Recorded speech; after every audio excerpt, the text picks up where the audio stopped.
കർത്താവിനാൽ അനുഗ്രഹിക്കപ്പെട്ടവരെ, ഒരു കുഷ്ഠരോഗി യേശുവിൻ്റെ അരികിലേക്ക് വന്ന് നിനക്ക് മനസ്സുണ്ടെങ്കിൽ എന്നെ ശുദ്ധമാക്കുവാൻ കഴിയും എന്നപേക്ഷിക്കുമ്പോൾ യേശു മനസ്സലിഞ്ഞ് കൈനീട്ടി അവനെ തൊട്ട് ശുദ്ധമാക്കുന്ന ഒരു രംഗം കുഷ്ഠരോഗിയുടെ ഞായറാഴ്ചയിൽ വിശുദ്ധ എവങ്കേലിയോനിൽ നാം വായിച്ചു കേൾക്കുന്നു.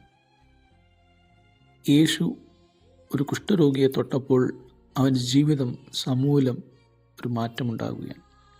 അവൻ്റെ ജീവിതത്തിന് ഒരു പുതുക്കൽ ലഭിക്കുന്നു. അവൻ്റെ ആരാധന ജീവിതം പുനഃസ്ഥാപിക്കപ്പെടുന്നു. അവൻ്റെ സാമൂഹ്യ ജീവിതം വീണ്ടും തുടങ്ങുകയാണ്. ഒറ്റപ്പെടലിൻ്റെ, ദേവാലയവുമായുള്ള ബന്ധം ഇല്ലാതെ പോയതിൻ്റെ ഒരു ജീവിത അനുഭവങ്ങളിൽ വ്രണങ്ങൾ കൊണ്ട് ചീഞ്ഞു നാറിയെടുത്ത് നിന്ന് പുതിയ ഒരു ശരീരത്തിലേക്ക് കടക്കുവാനായി അവനെ പ്രാപ്തനാക്കിയത് ദൈവത്തിൻ്റെ കരസ്പർശമാണ്. നമ്മുടെ ജീവിതാനുഭവങ്ങളിൽ ഒറ്റപ്പെട്ടു നിൽക്കുമ്പോൾ, മുറിവേറ്റിരിക്കുമ്പോൾ, ആരുമില്ലാതിരിക്കുമ്പോൾ, നമ്മളുടെ ആരാധന സംസർഗം മുറിഞ്ഞു പോകുമ്പോൾ, നമ്മുടെ സാമൂഹിക ചുറ്റുപാടുകളിൽ നാം ഒറ്റപ്പെടുമ്പോൾ ദൈവത്തിൻ്റെ കരസ്പർശം നമ്മളെ താങ്ങി നിർത്തും.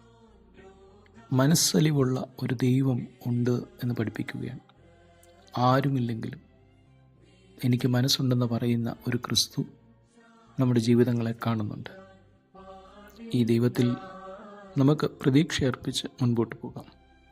The touch of Jesus renewed him, restored his ability to worship God and reinstated him into his community. ദൈവം അനുഗ്രഹിക്കട്ടെ.